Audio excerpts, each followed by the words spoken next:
On April 26, 1986, deep inside the industrial complex of Reactor 4, a safety test was about to begin.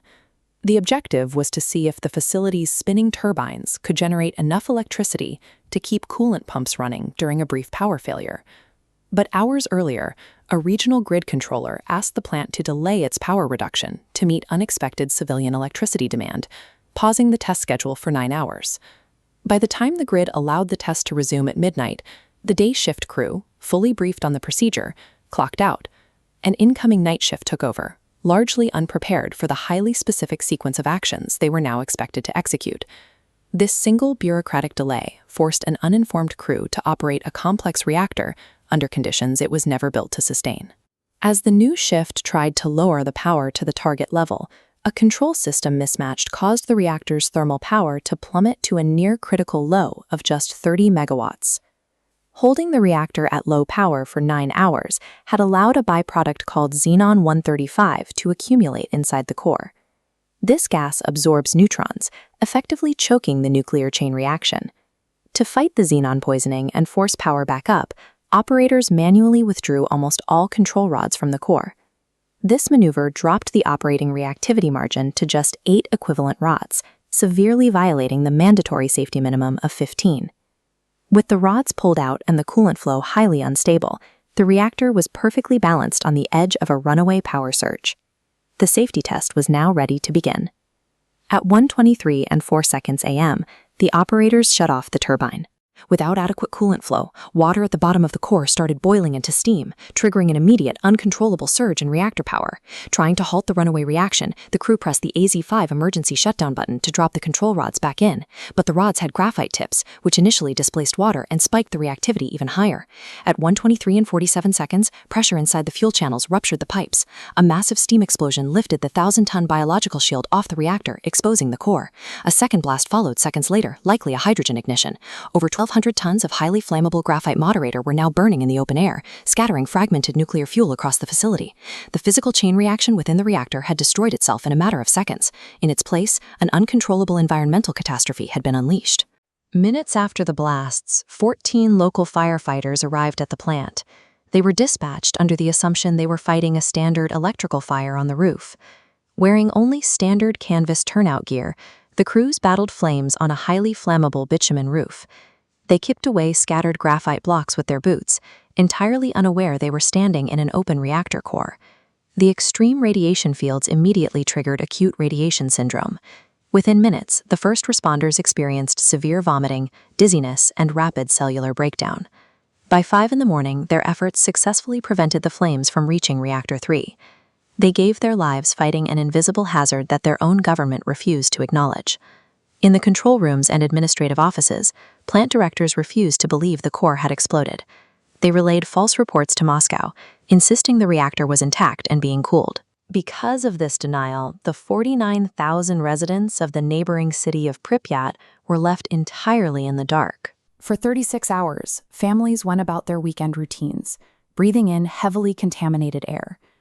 When the evacuation order finally came on the afternoon of April 27th, fleets of buses arrived to move the population. Residents were instructed to pack for a 3-day absence, taking only vital documents and a few belongings. They would never return. The state's focus on managing its international image meant that for nearly 2 full days, its own citizens were left to absorb maximum doses of radiation without warning or protection. The radioactive plume drifted northwest, crossing international borders. 2 days after the explosion, elevated radiation levels triggered alarms at the Forsmark nuclear power plant in Sweden, over 1,000 kilometers away. While rumors and conspiracy theories later suggested CIA sabotage, international investigations confirmed the disaster was strictly the result of severe Soviet engineering flaws and extreme procedural violations. To manage the fallout, the military mobilized roughly 600,000 workers, known as liquidators. They were tasked with extinguishing the deep-seated graphite fire, decontaminating the zone, and constructing a massive concrete sarcophagus over the wreckage. Once the radiation was detected abroad, the Soviet Union could no longer contain the truth. The regime was forced onto the global stage to answer for the destruction. Among the initial plant workers and first responders, 134 were hospitalized with acute radiation syndrome. 28 of them died within weeks of the explosion. This data map visualizes the atmospheric dispersion of the fallout. Highly radioactive isotopes, primarily iodine-131 and cesium-137, blanketed vast sections of Belarus, Ukraine, and broader Europe. Authorities established a 30-kilometer exclusion zone around the plant, forcing the permanent relocation of over 350,000 people from the most contaminated territories. Decades later, the city of Pripyat remains an untouched ghost town, its rusting infrastructure a monument to a civilian life abruptly abandoned. The enduring physical half-life of these radioactive elements etched a permanent scar into the region, rendering entire communities uninhabitable for generations. Beyond the environmental toll, the disaster shattered the domestic and international illusion of Soviet technological superiority and infallible state governance. Facing a crisis of legitimacy, Soviet leader Mikhail Gorbachev was forced to accelerate the policy of glasnost, or openness, to rebuild public trust.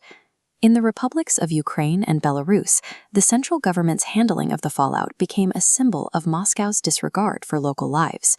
This fueled a surge in separatist movements, as pro-independence mobilizations grew directly out of Chernobyl-related activism. When the state was finally forced to admit that its core technology was flawed, the Soviet system lost the ideological cohesion it needed to control its republics, accelerating a collapse that occurred within 5 years of the explosion.